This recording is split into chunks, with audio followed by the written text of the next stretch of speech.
Acts 14:21 to 28. Sinasabi ng salita ng Panginoon, when they have preached the gospel to that city and had made many disciples, they returned to Lystra and Iconium and to Antioch, strengthening the souls of the disciples, encouraging them to continue in their faith, and saying that through many tribulations you must enter the kingdom of God. And when they had appointed elders for them in every church, with prayer and fasting, they committed them to the Lord, in whom they had believed. When they passed through Pisidia and Pamphylia, and when they had spoken the word in Perga, and went down to Attalia, and from there they sailed to Antioch, where they had been commended to the grace of God for the work that they had fulfilled. And when they arrived and gathered the church together, they declared all that God had done with them, and how he had opened the door of faith to the Gentiles. And they remained no little time with the disciples. Church, this is the word of God. Please be seated.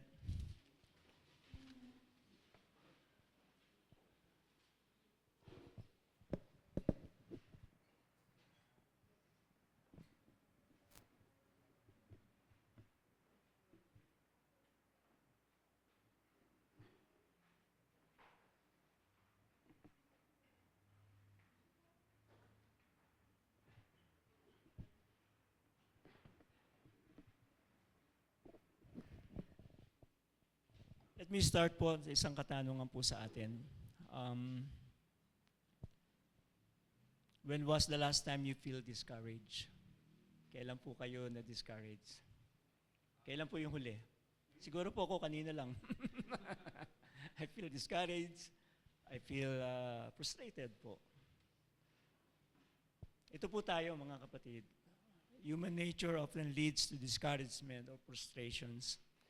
When good things towards people are greeted with hostility rather than anticipated gratitude. Sa halip na yung ginawa natin ng mabuti, ang binalik sa iyo ay hindi mabuti. Ano po? Being ridiculed for our message is everyone's experience that can lead to significant discouragement and temptation to stop our effort. Pagka ganun po, minsan gusto na natin huminto. Ayoko na. Give up na po ako kasi hindi po ako na re-recognize halimbawa. Or parang walang kwenta ang aking ginawa. Paul, sa ating pong pag-aaralan today, Paul here, even with numerous reasons to be discouraged. Siguro po naaral niyo nung Sunday, what was happened to him. He has all the reasons to be discouraged, to give up. But he persisted in preaching the gospel. Subalit siya ay nagpatuloy sa paghayag ng sa paghayag ng salita ng Panginoon, despite being nearly killed by stoning. He continued his mission, empowered by God's grace to fulfill his calling, even when his life was at risk. Kahit na kanyang buhay ay nasa alanganin, hindi siya huminto. He was prepared for this. Paul was prepared for this, as stated in Acts 9:15-16. But the Lord said to him, sinabi kay Ananias, "Go, for he is a chosen instrument for mine, to carry my name before the Gentiles and the kings and the children of Israel. For I will show him how much he must suffer for the sake of my name." So si Paul po ay nahanda sa ganitong bagay na mangyayari sa kanya. We see that when they accomplished the first missionary journey. So natapos nila yung kanilang first missionary journey. Na kanila pong ginawa, yung kanilang paghahayag ng salita ng Panginoon, na maraming mga tao ang na-convert. Sa lahat ng kanila pong ginawa, all they have done were commended to the grace of God. Lahat. Hindi sila nagsabi, because ay magaling ako kasi mag-share, kaya maraming nakakilala sa Panginoon. They commended all to the grace of God. So mga kapatid, the portion of these scriptures, by the way, maiksi lamang po ito. Just give me lang po 35 minutes siguro and I will finish the sermon. This portion, itong maiksing portion po ng scripture, ay ilagyan ko po ito ng titulo na The Efficacy of the Gospel to the Fallen World. Sa kids, effect of the gospel. Efficacy, ang epekto. Ano ang nangyayari kapag ang ebanghelyo ay nahayag sa mundo na walang pag-asa. We can see how the gospel lead the people to become strong for the Lord. Kaya dito ay meron po tayong central message na pinamagatang Christ exalted when the gospel is preached. Wala pong ibang napaparangalan, wala pong ibang natataas kapag ang ebanghelyo ay nahahayag. Not us, not anybody else but Christ. Kaya dito, dalawang epekto ng ebanghelyo ang ating pong makikita. Number 1, nurturing the saints, verses 21 to 23. And number 2, honoring the Lord, verses 24 to 28. For the kids, care and commend. So let's go straight to our text. Number 1, nurturing the kids. Let me read. When they had preached the gospel, in verse 21, when they had preached the gospel in that city and had made many disciples, they returned to Lystra and Iconium and to Antioch. So mga kapatid, remember, ang teksto pong ito ay sila ay galing sa Lystra, at doon po binato si Paul. And then sila ay pumunta dito sa Derbe. So in that city, sabi rito, ay maraming disipulo ang nabuo po dito. Sabihin natin mga naging disipulo rito. As I read this text po mga kapatid, naisip ko, can you imagine what Paul looks like this time? Naisip po ba natin, o nakita ba natin ang itsura ni Paul sa ganitong pagkakataon? Because doon sa mga talatang nauna po rito, sinasabi na the next day after Paul was stoned, the next day they went to Derbe to preach. Naisip ko, anong itsura ni Paul sa mga pagkakataon na ito? Siya ba ay kagaya natin nakamaayos na damit? Siya ba ay palagay ba natin maayos yung kanyang pagtayo? Naiisip ko po, while the scripture does not explicitly detail his appearance in Derbe, but imagine mga kapatid, imagine a survivor from intense stoning.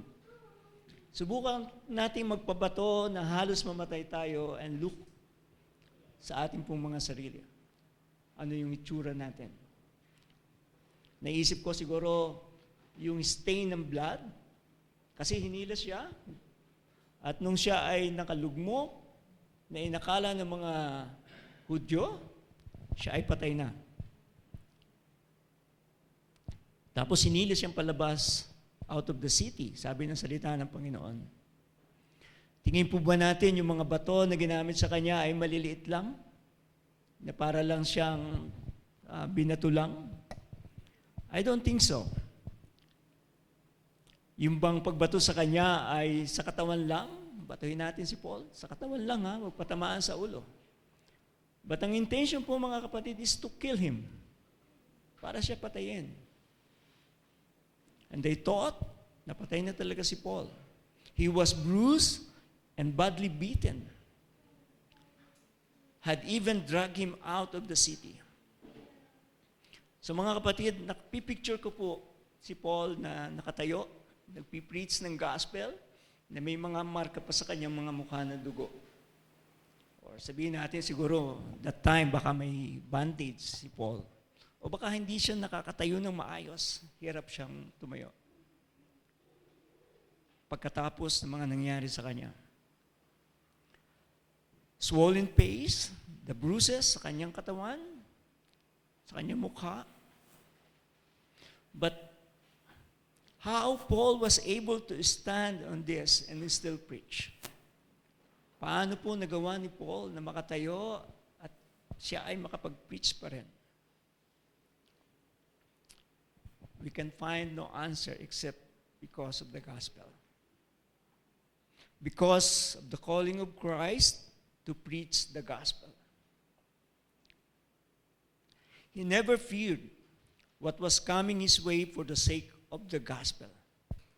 Hindi siya natakot kung ano man ang kanyang haharapin dahilan sa Ebanghelyo. You see, people believe that the gospel that Paul preached is the truth. Nakita ng mga tao na yung itinuturo ni Paul, na Ebanghelyo ng Panginoong Jesucristo ay totoo. Ito po ang nag-lead sa kanila para sila ay manampalataya. Siguro po hindi po naranasang mabato sa inyong pangangaral halimbawa. I have the experience na mahabol po ng itak sa isang barangay po dito sa Lipa, na habulin ka ng itak dahil ipinapahayag mo si Kristo, ay sila ay saradong-sarado. Ang mga tao pong ito, they saw how Paul put his life on the line. Paul will die for it. And that cause many disciples are made in Derbe. Ito po ang dahilan. Kaya po, nakita nila na si Paul, dahil sa Ebanghelyo, ay si Paul ay hinaharap anuman ang harapin niya. That's how he suffered for the sake of Christ's name. Kasi sinabi nga kanina na si Paul ay nahahanda dito. Ay isa po ito sa dahilan. Paul and Barnabas even returned to Lystra where they were stoned. Imagine po, si Paul galing sa Lystra, siya ay binato doon, halos mamatay, pumunta ng Derbe. If I were Paul, hindi na po ako babalik doon. Nakaabang na naman siguro yung mga taong gustong pumatay sa akin. But Paul returned to Lystra for the purpose of encouraging the disciple there, which we can see next. Makikita po natin sa susunod na talata kung bakit si Paul ay bumalik doon. In verse 22, and the reason is strengthening the soul of the disciples, para palaguin ang mga disipulo, encouraging them to continue in their faith, para sila ay makapagpatuloy sa kanilang pananampalataya, and saying that through many tribulation, we must enter the kingdom of God. Na kahit na maraming pagsubok ang darating sa inyo, we must enter the kingdom of God. Paul and Barnabas went to Lystra and then Iconium with the purpose of strengthening and encouraging the disciples.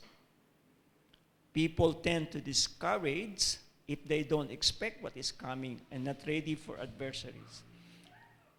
Madidiscourage po ang tao kung hindi nila naintindihan ang kanilang pupuntahan. Kumbaga, yung kanilang pananampalataya, ano bang mangyayari sa amin?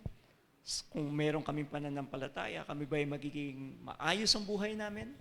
Kami ba ay magiging yayaman ba kami? These disciples must continue in their faith and they must see the entering the kingdom of God won't be easy. Hindi madali ang pagpasok sa kaharian ng Diyos. They must be ready for the tribulation may come on their faith journey. Kailangan makita po nila na sa pananampalataya nila sa Panginoong Jesucristo ay daraan sila sa iba't ibang uri ng pagsubok. This was proven in Paul's personal experience. Ito po ay naranasan ni Paul and he had lived that message. Yung mensahe ni Paul ay pinamumuhay niya. In Matthew, sinasabi, "For the gate is narrow and the way is hard that leads to life. To those who find it are few." O konti ang nakakasumpong dito. Entering the kingdom of God is through God Himself, who sustained the believers by His Spirit. Kung wala po ang Diyos, sa ating lakas lamang, hindi po tayo makakapasok sa kaharian ng Diyos. But because of God, He Himself sustained the believers.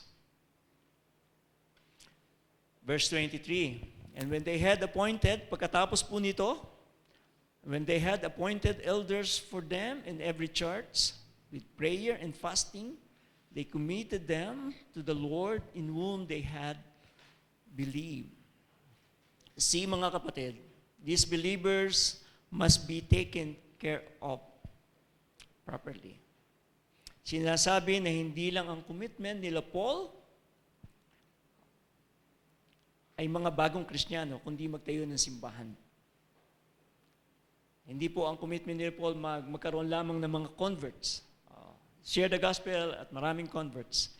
Hindi po, but maging isang simbahan ito. Lugar na kung saan ang mga bagong Kristiyano ay lumago at maging matatag sa Panginoon. Alam nila na ang mga simbahan na ito ay nangangailangan ng mapapagkatiwalaan. May mga ngalaga po sa kanila. At ito ang mga elders. Hindi ito basta pamumunuan lamang ng mga bagong mananampalataya, kundi mga itinalaga ng Diyos sa pamamagitan ng panalangin at pag-aayuno para sa kalusugan ng iglesia. So very biblical po ang pagkakaroon ng elders sa church, sapagkat sila ang totoong tinalaga ng Diyos para mangalaga sa iglesia.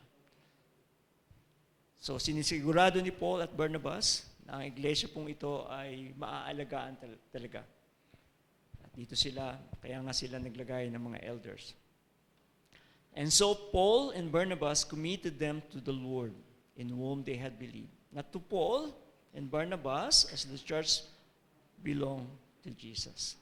Dahil ang simbahan ay sa Panginoon, kaya ito ay sa Diyos nila kinumit. Hindi kay Paul, hindi kay Barnabas. So mga kapatid, we see the picture of why Paul preached the gospel, making disciples, and then build the church so that the church will continue. Magpapatuloy sila sa pamamagitan ng mga elders. At sa encouragement ni Paul, na sila nga ay haharap sa pagsubok at dapat nila itong harapin para makapasok sa kaharian ng langit.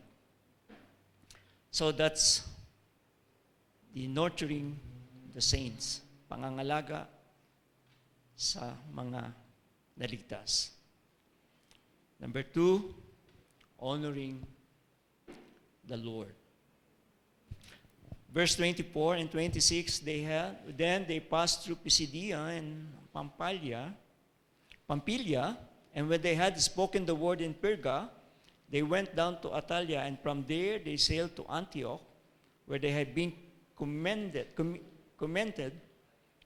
to the grace of God for the work had fulfilled.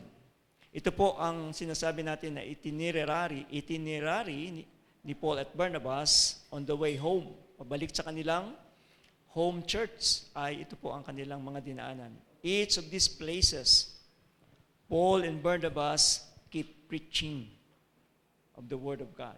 Saan man lugar dito na kanilang dinaanan, ay patuloy nilang inihahayag ang salita ng Panginoon. It is their life already and no one can stop them. Wala nang makakapigil sa kanila at patuloy nilang ibabahagi ang pagliligtas ng Panginoon. lalo na sa mga lugar na pinanggalingan na nila noon, na kung saan ang mga Hudyo ay hostiles doon sa gospel. Ayaw nila ng Ebanghelyo. Kahit na ganun, ay patuloy lamang si Paul at Barnabas na ipangaral ang salita ng Panginoon.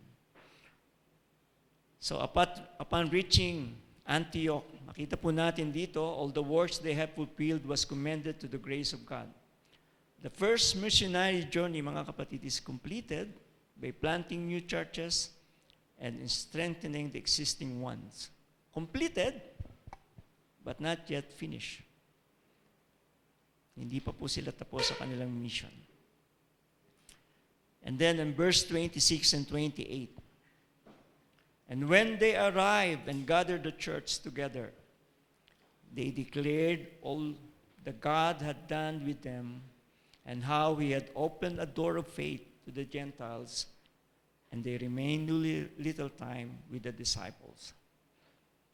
I can imagine, mga kapatid, how beautiful the moment is, or the moment was, when they reached their home church. Nung makarating sila sa kanilang home church, parang na-imagine ko po yung kanilang celebrations, yung kanilang pagpupuri sa Diyos, reporting what God had done in the places where hostile to the gospel. It's impossible. How come na yung mga tao ay nanampalataya sa kabila ng marami ay talagang ayaw ng Ebanghelyo? How the Gentiles believe in the Lord. Paano sila nanampalataya sa Panginoon? O paano rin sila na-persecute sa lugar na yon?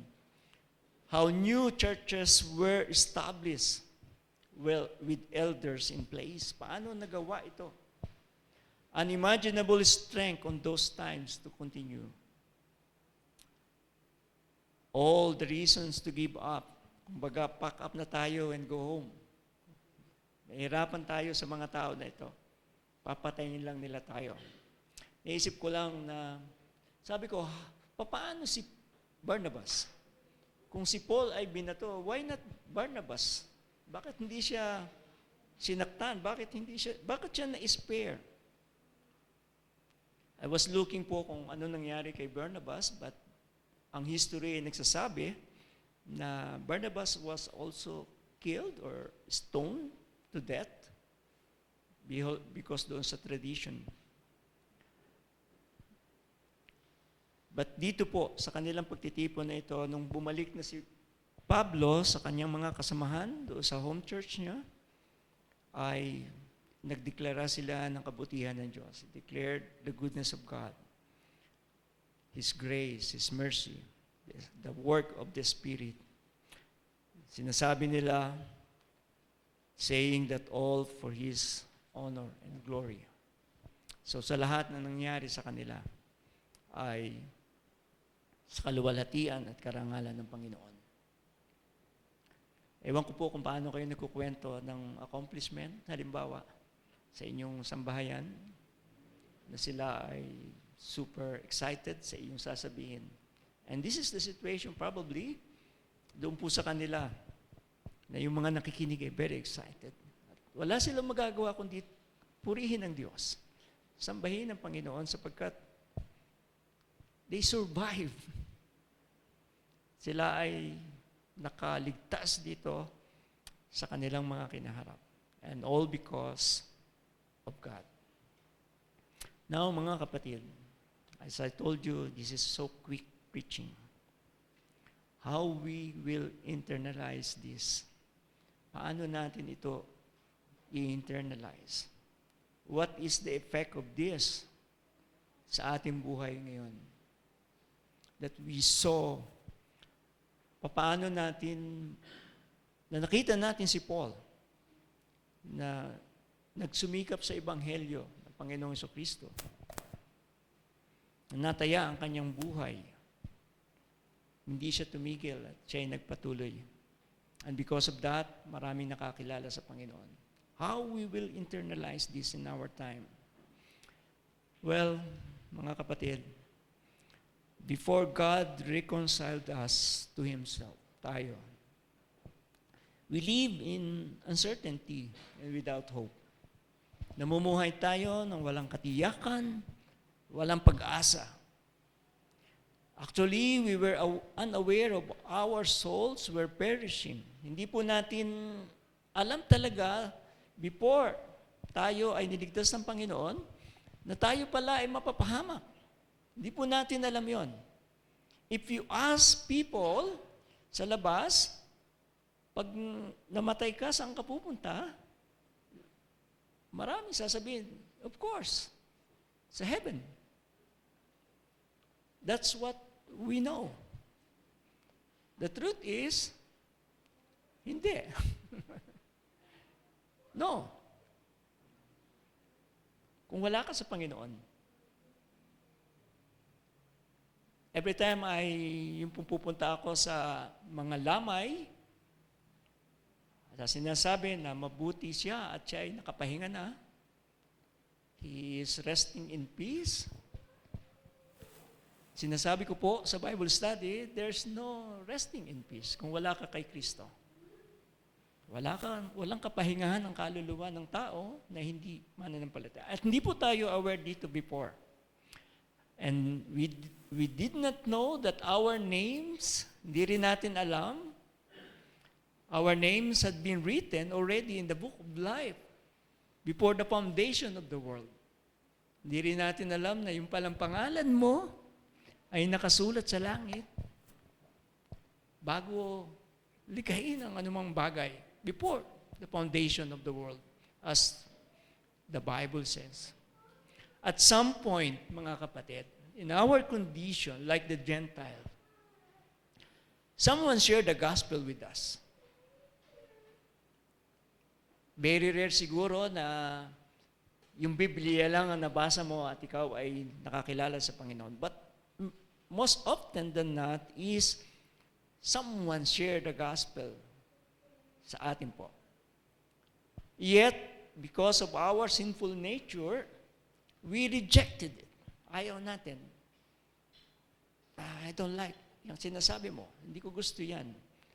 Ako ay may sariling reliyon. Ayaw ko nang mabago to. Ayaw ko ng mga sinasabi mo. And true, totoo po ito. Dahil ako ay bahagi nito. May Bible study sa amin, I just ignore it. Hindi ko kailangan. I know, may sarili akong pagkakilala sa Diyos. Hindi ko kailangan ng Bible study.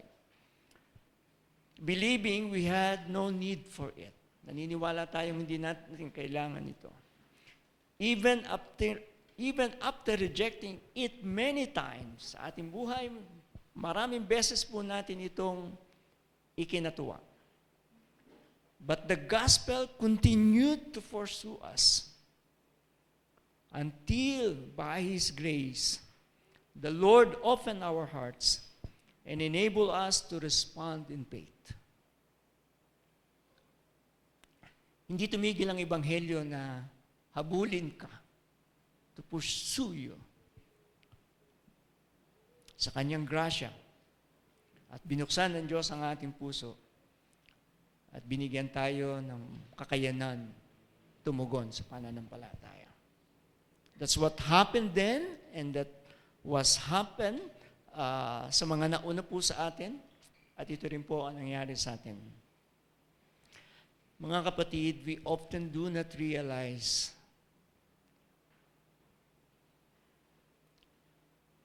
that someone may have sacrificed greatly.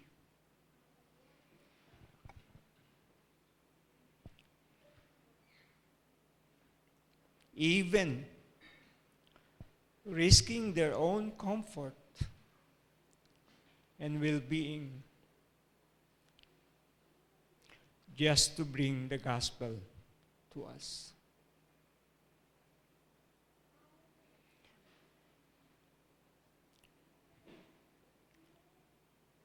Totoo po ito, mga kapatid. Minsan hindi natin naiintindihan nun na nalalaman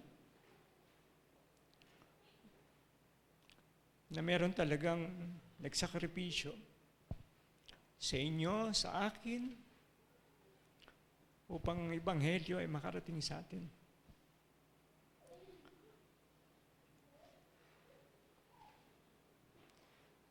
Iniwanan ng comfort nila sa buhay at sila ay nagtiyaga.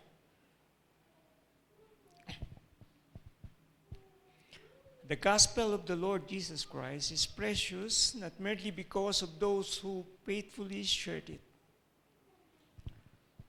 but because it points us to the one who gave his own life for us. Mismo, si Kristo, ang namatay upang tayo ay maligtas. The essence of the gospel is Christ Himself. Yun talaga yun po ang kahulugan ng Ebanghelyo. As Paul puts it. Kaya po si Paul sabi niya, I am not ashamed of the gospel, for it is the power of God for the salvation of everyone who believes, to the Jews first, and also to the Greek, or Hintil. Tayo po yun, or Gentile. Many martyrs after Paul who died for the gospel. In Tertullian statement, sinasabi, the blood of the martyrs is the seed of the church. Marami pong namatay para sa Ebanghelyo. At because of their blood that shed, ay naging binhi po ito upang ang church ay matayo. God has never intended for His church to work according to His own ways. Nung maligtas po tayo, ang Diyos, hindi po tayo pinabayaan na tayo lumakad lamang na sa sarili natin. Magkanya-kanya po tayo, pag Sunday dito tayo, but magkakanya-kanya po tayo. Instead, He has appointed elders to shepherd His people and help them grow in His grace. Mga kapatid, what a blessing it is for the church to have faithful shepherd who care for His flock. Encouraging believers to persevere in their faith despite difficulties and trials. And through God's providence, we are sustained and enabled to endure. Kaya tayo'y nakakapagpatuloy is because of God's providence. In time, mga kapatid, we come to realize that none of our effort can truly succeed apart from Him.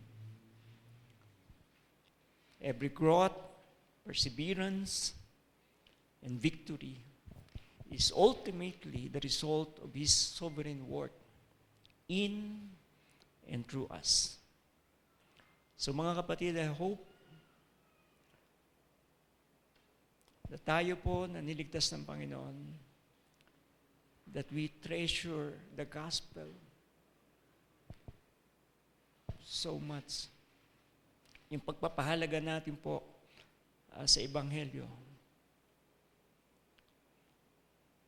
Si Paul po ay namatay dito eventually. So that's our message, the Lord's message to us this morning. Nagsasabi sa atin na God, Christ is exalted when the gospel is preached. Ang sinasabi ng salita sa ating titulo, the efficacy of the gospel to the fallen world. The fallen world are two things: nurturing the saints or the church and honoring the Lord. Church honored the Lord. Let's pray. Heavenly Father, just want to thank you, Lord, for this time that we hear the portion of the scripture that we see